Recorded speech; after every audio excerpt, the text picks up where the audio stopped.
Okay, welcome back to part 2. Okay, baik. Kita terus sambung kepada video part 2.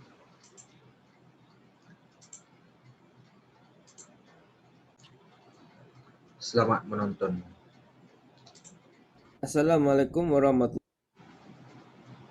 taala wabarakatuh dan salam sejahtera.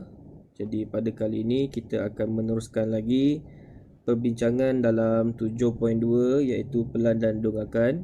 Okay, kalau sebelum ni kita dah lihat berkaitan dengan bagaimana hendak melukis dongakan depan, dongakan sisi dan juga pelan. Okay, kali ini kita akan sambung lagi dengan bagaimanakah anda mensintesis pelan dan dongakan suatu objek dan melakar objek tersebut. Okay, maksudnya kali ini dia bagi semua dongakan pelan, depan dan juga sisi. Kita kena lukis gambar tersebut dalam bentuk 3 dimensi. Kita tanpa buang masa, kita tengok pada uji minda 7.2b.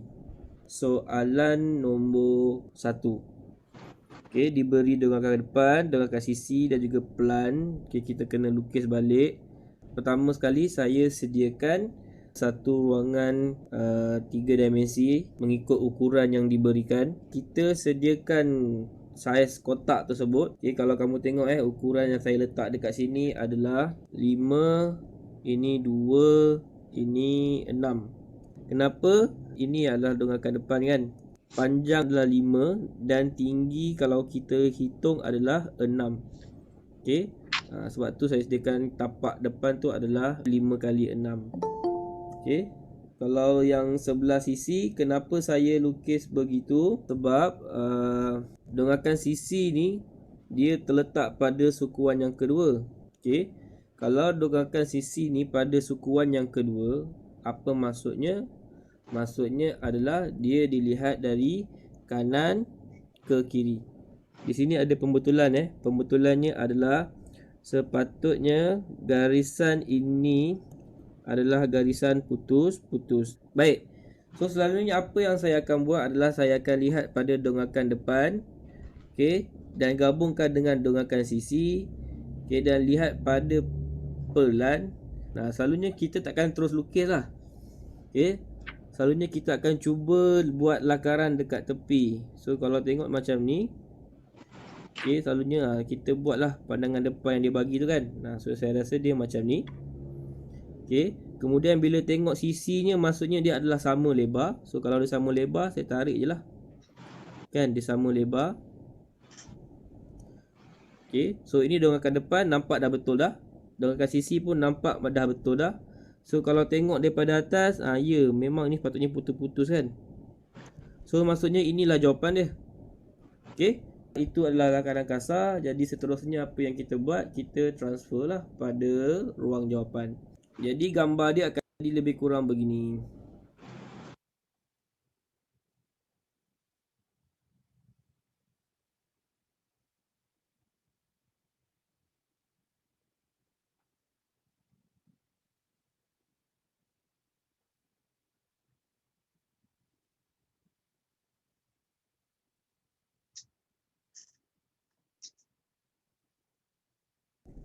So yang tersembunyi kita akan buat dengan garis putus-putus.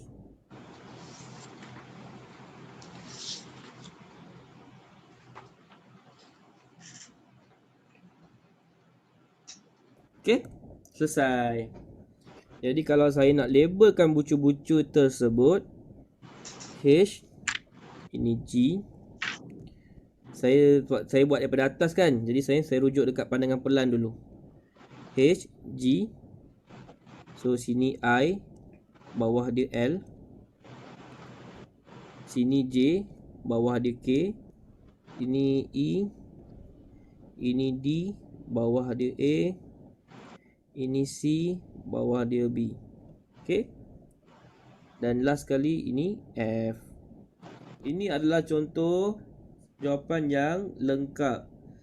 Okay, dengan garisan padu, garisan sempang serta bucu-bucu semuanya dilabelkan. So ini adalah untuk soalan 1. So seterusnya kita lihat kepada soalan nombor 2. Okay, yang ni saya mengelak sikit sebab saya dah buat siap-siap yang bahagian atas. sebab saya tak ada jangka lukis kan. So saya buat bahagian bulatan tu saya buat awal-awal. Jadi diberi dongakan depan, dongakan sisi dan juga pelan. Right, seperti biasa dah sediakan satu lakaran 3 dimensi. Okay. Sebelum kita buat pada ruang jawapan, selalunya kita boleh conteng dululah. Okay, selalunya macam mana saya nak dapatkan idea, selalunya kita mulakan dengan buat dongakan depan. Dongakan depan macam ni lebih kurang. Kan, lepas tu tengok sisi. Sisi nampak rata je. Maksudnya ni semua just tarik ke belakang je lah.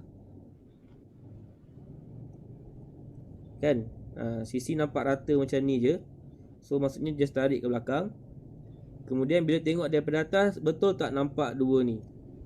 So 1, 2. Dan semuanya adalah garis padu, tak ada putus-putus. Okay, jadi inilah jawapannya. Right. Dan apa yang kita buat seterusnya adalah kita transfer kepada ruang jawapan. Okay, saya dah buat sikit yang bahagian lengkung, so saya habiskan.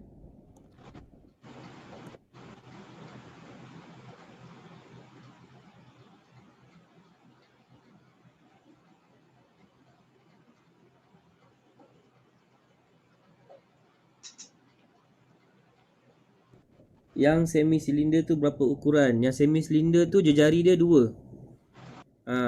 Sebab saya dekat sini saya tak boleh nak buat 10 kali 10. Jadi saya gunakan satu unit ni sebenarnya adalah 2 cm. Ni saya wakilkan ni satu unit ni adalah 2 cm. Okey, yang silinder tu kenapa saya tahu dia punya bulatan dia berjejari 2 cm? Sebab ini 4 kan. Maksudnya ini pun 4. So separuh daripada 4 adalah 2. Okey. So gunakan jejari 2.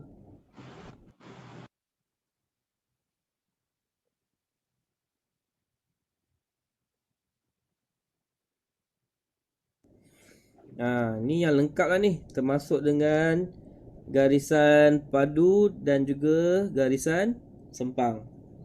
Okey.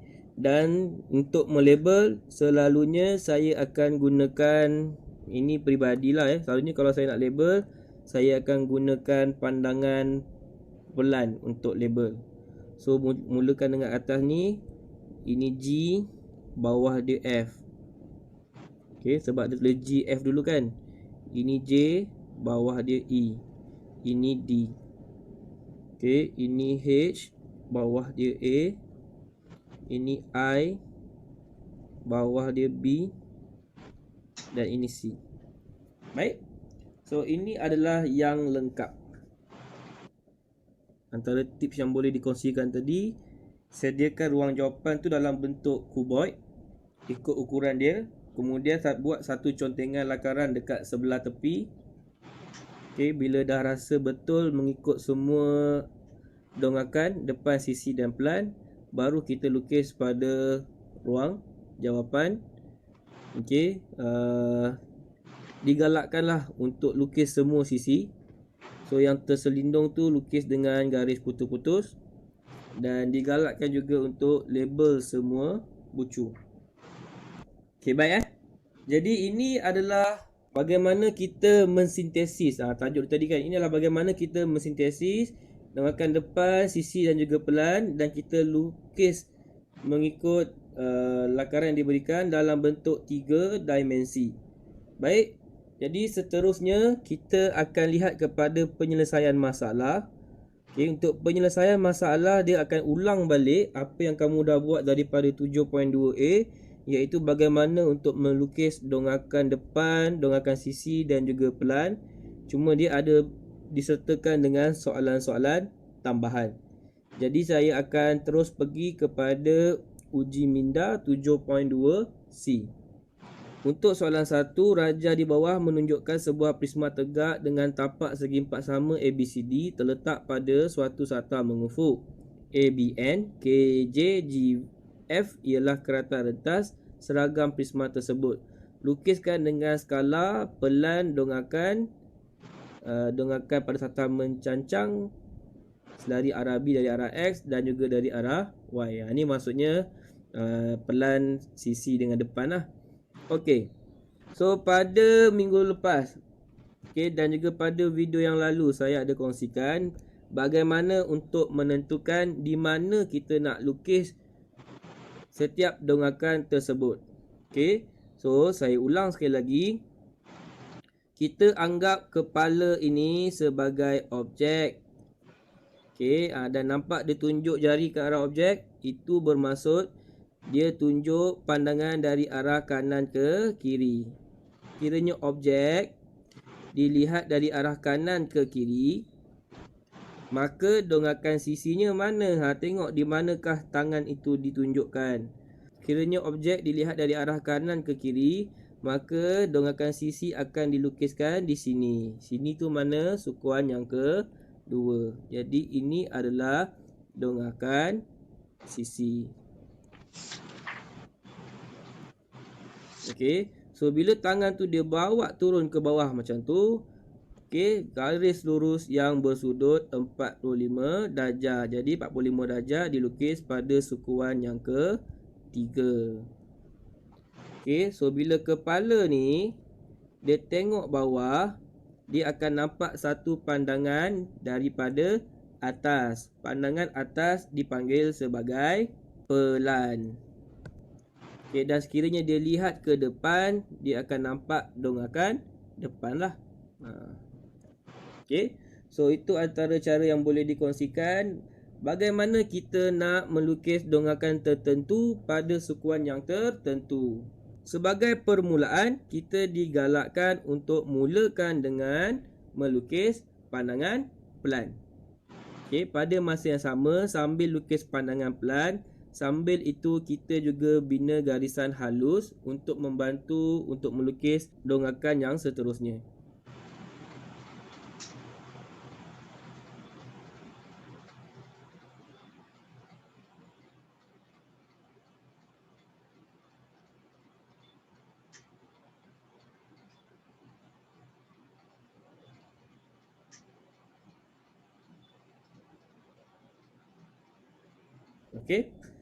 So sentiasa mulakan dengan pelan, lepas tu digalakkan untuk buat dongakan depan.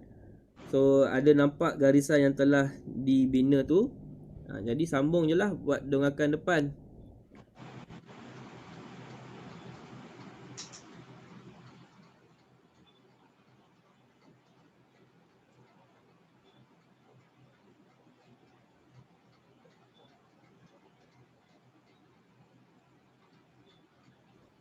Memang saya selalunya kalau nak label bucu, saya akan ikutlah sama ada putaran arah jam ataupun putaran lawan jam. Kerana kalau main label suka-suka, takut ada bucu yang kita tertinggal. So label bucu pun saya akan ikut arah putaran lah. Tak kisahlah lawan jam ataupun arah jam. Dan saya akan akhiri dengan melukis dongakan sisi. Masih lagi ada garisan yang belum digaris, iaitu daripada garisan 45 darjah ke sukuan yang kedua. So tarik saja.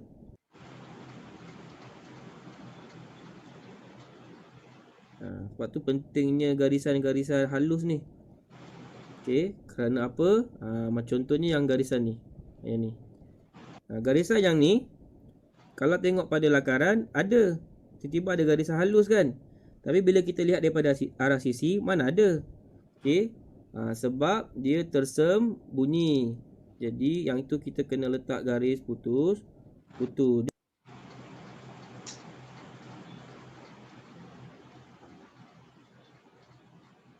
Soalan B. Prisma tegak ini merupakan hasil daripada sebuah kuboid dengan ukuran 5 x 5 x 6. Sebuah prisma tegak lain JG, KN, ML, IH telah dikeluarkan daripada kuboid. Hitungkan isi padu prisma yang tinggal. Maksudnya dia minta kita untuk cari isi padu yang ni. Saya lukislah ya. Ni. Dia suruh cari isi padu ni. Apakah bentuk ni? Ini adalah bentuk prisma dengan kerata rentasnya adalah berbentuk trapezium. Nampak? Ni trapezium. Prisma ni dikeluarkan. Jadi dia suruh hitung isi padu prisma ini. So macam mana nak hitung isi padu prisma yang dikeluarkan? So yang pertama, kita ketahuilah pada prisma tersebut apakah ukuran prismanya. Sebab isi padu prisma adalah luas keratan rentas darabkan dengan lebar.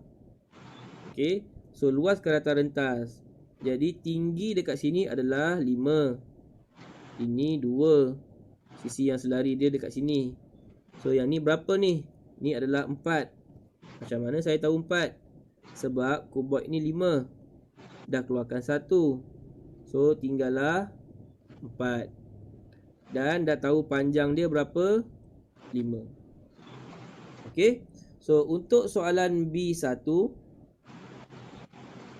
isi padu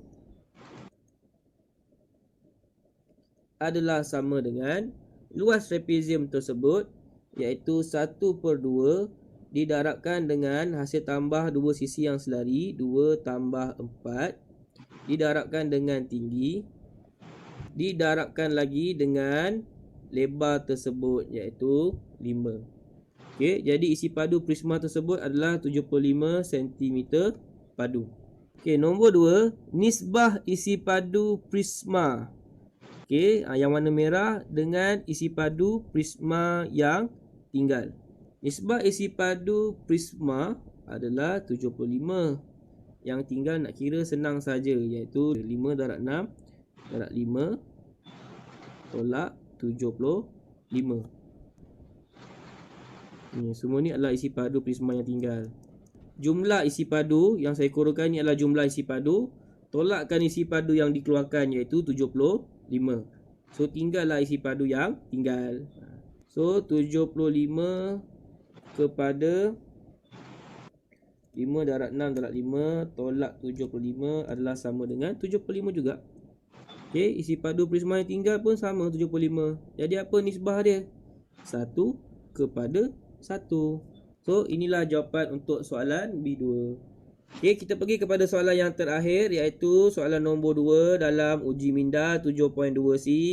Sekali lagi, ini masih lagi pandangan dari arah kanan ke kiri. So masih lagi sama macam soalan 1. So bermaksud ini adalah pelan, ini adalah depan dan ini adalah sisi. So sentiasa mulakan dengan melukis pandangan pelan.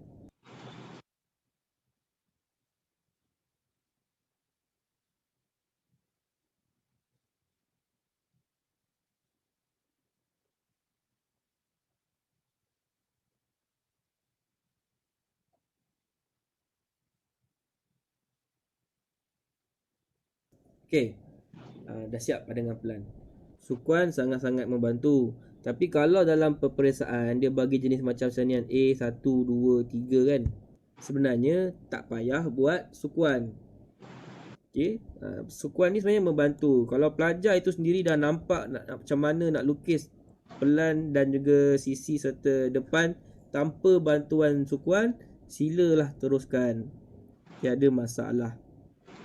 Okey, so lepas buat pandangan pelan, kita akan buat pandangan depan.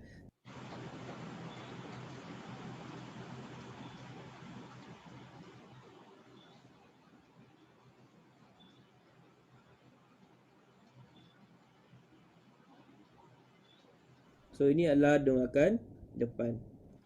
Baik, so seterusnya kita akan lukis dongakan sisi. Okey, sambungkan dahulu garisan halus daripada sukuan 45 darjah tu, sukuan yang ketiga kepada sukuan yang kedua.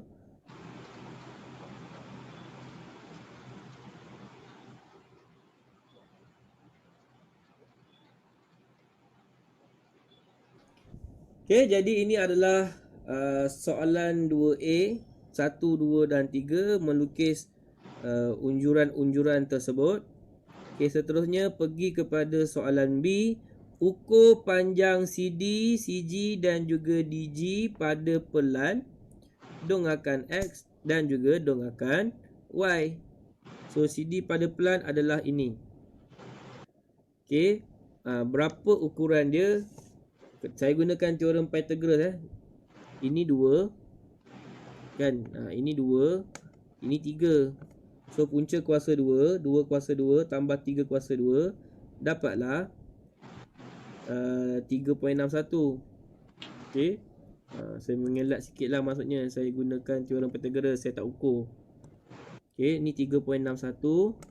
Lepas tu dia suruh ukur CG pula. CG pun saya tak ada ukuran, so saya kira juga mengelat. Ini adalah 2, ini adalah 4. Okey, ini tadi adalah 4.47.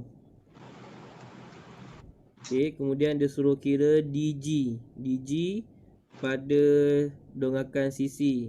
Okey, ini 3, ini 4. So, ini 5 lah. Okey. So, B dia suruh ukur, tapi saya tak ukur lah, saya kira. Alright. So, CD adalah sama dengan 3.61. 3.61 kira, tapi bila ukur, secara logiknya pembaris kamu hanya mampu mengukur macam ni je lah, satu tempat perpuluhan. So 3.6. Okay, so CG kalau kira adalah 4.47, tapi kalau pembaris kamu tak mampu nak ukur 4.47. Okay, so apa yang kita boleh ukur, saya akan ambil yang terdekat lah, 4.5. Okay, dan juga DG 5, memang 5 lah. Okay, jadi ini adalah ukuran-ukuran. Dengan menggunakan teorem Pythagoras, kamu tak ukur pakai pembaris, tapi jawapan tu biarlah logik ikut ukuran pembaris. Okay, itu maksud saya. Okay, soalan C. Gunakan cara lain untuk menghitung panjang. So, cara lain adalah dengan menggunakan teorem Pythagoras. So, CD tadi guna teorem Pythagoras adalah 3.61. So, CG adalah sama dengan 4.47 dan DG adalah sama dengan 5. Okay, soalan D. Ujuran ortogon manakah yang mempamerkan nilai sebenar sudut AEF, sudut AFE, sudut BCG, sudut BGC, sudut BCD dan sudut BDC? Sebenarnya kita kena tengok satu-satu. Okay, kita ada 3 unjuran, iaitu pelan, kita ada depan dan kita ada sisi.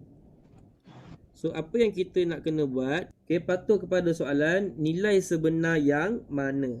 Okay, sudut AEF. Kalau tengok pada objek, sudut AEF adalah yang ini.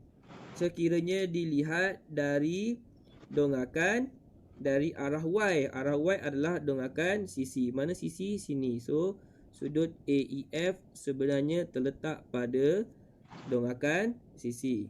Macam itulah, kita kena tengok satu-satu.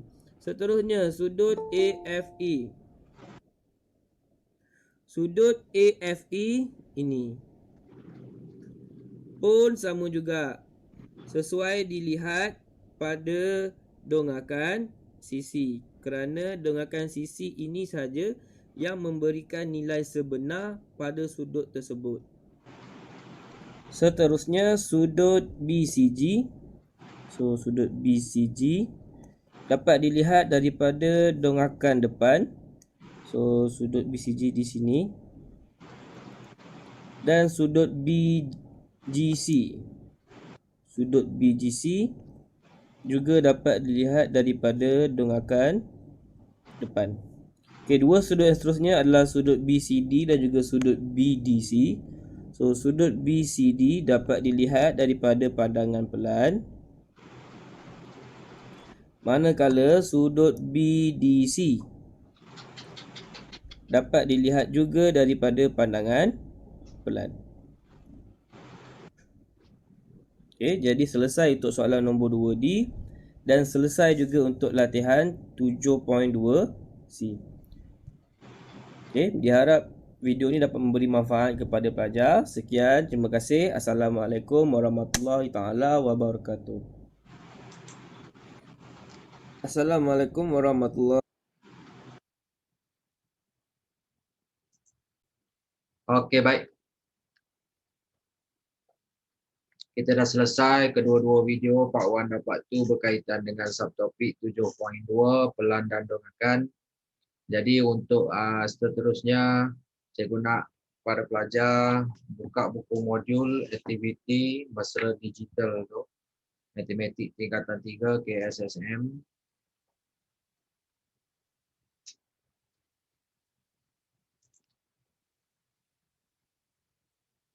Okey, muka surat. Bermula muka surat 96 hinggalah muka surat 104. Okey. Boleh mula laksanakan tugasan sekarang. Sekian, terima kasih. Assalamualaikum warahmatullahi wabarakatuh.